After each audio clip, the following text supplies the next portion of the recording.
Vous avez vraiment posé la question, c'est une bonne situation acteur? C'est pas vrai.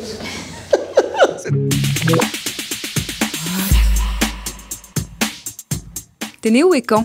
1er décembre 1966, Boulogne-Billancourt. C'est quoi tes origines? Mes parents, je suis le fils de mon père et de ma mère, qui eux-mêmes sont le fruit des amours de leurs parents, et ça pendant un nombre considérable de générations. Qui fait de moi le fruit d'un monde, tout un monde aujourd'hui enfoui, un monde disparu dont j'essaie d'être le porte-parole. T'as combien de frères et sœurs? J'ai un frère et une sœur, et puis j'ai l'humanité, parce que je crois beaucoup dans la fraternité universelle, ce qui est le titre de mon prochain livre. C'était quoi ta passion petit? Ma passion petit, c'était jouer avec mon frère, faire de la gym avec mon père avant d'aller à l'école, et me plaindre. Et ça, j'aime toujours beaucoup me plaindre. T'étais quel genre d'élève?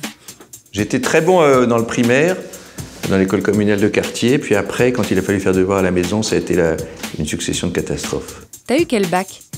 J'ai eu ça s'appelait le bac B à l'époque, c'était économique, et je peux vous dire que je suis pas le dernier pour faire du très gros business. Pourquoi avoir choisi le cours Florent? Non, c'est une copine à moi, j'ai suivi. Il faut suivre les femmes, il faut leur faire confiance. Elle s'est inscrite, alors j'ai été avec elle.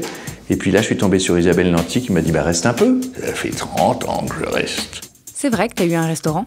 Ouais, j'ai eu un restaurant. J'ai perdu ma chemise. C'est-à-dire que je déconseille à toute personne qui n'est pas restauratrice de se lancer dans la restauration. On s'est bien marré, ça s'appelait Les Parisiennes. C'est dans le 12e arrondissement. Et puis à un moment, je ne pouvais plus payer. Est-ce qu'on s'amuse quand on joue avec Depardieu? On s'amuse quand on est avec Depardieu, quand on joue avec lui dans la vie. Parfois, le cinéma, on peut tomber un jour où il n'a pas envie de jouer, où il est de mauvaise humeur. Sur un plateau, on s'amuse beaucoup. S'il a envie de jouer, c'est merveilleux. Et puis, s'il a décidé d'être emmerdant, c'est très emmerdant. Mais il vaut mieux être avec quelqu'un de très vivant, même emmerdant, qu'avec des gens éteints. Pourquoi as-tu dit oui à la lutte des classes? Parce que je savais que ça serait formidable. Je m'en doutais, parce que j'aime Michel Leclerc, j'aime ses films, j'étais heureux de travailler Leila Bekti. Et je trouvais que de faire une comédie sur des sujets aussi épineux, aussi explosifs que ça, c'était incroyable. Qu'est-ce que tu aimerais jouer?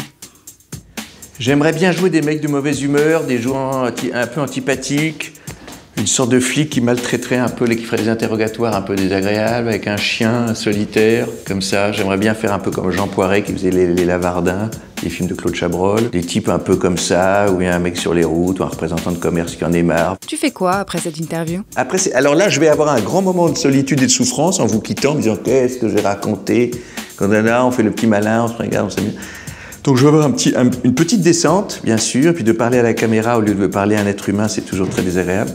Donc je vais souffrir. C'est quoi tes prochains projets? J'ai beaucoup de projets. Ma vie n'est qu'un projet, tout est à venir. Je ne suis qu'en gestation, encore rien. Tout est en train juste de naître. Je suis dans le ventre d'une sorte de... Je vais accoucher.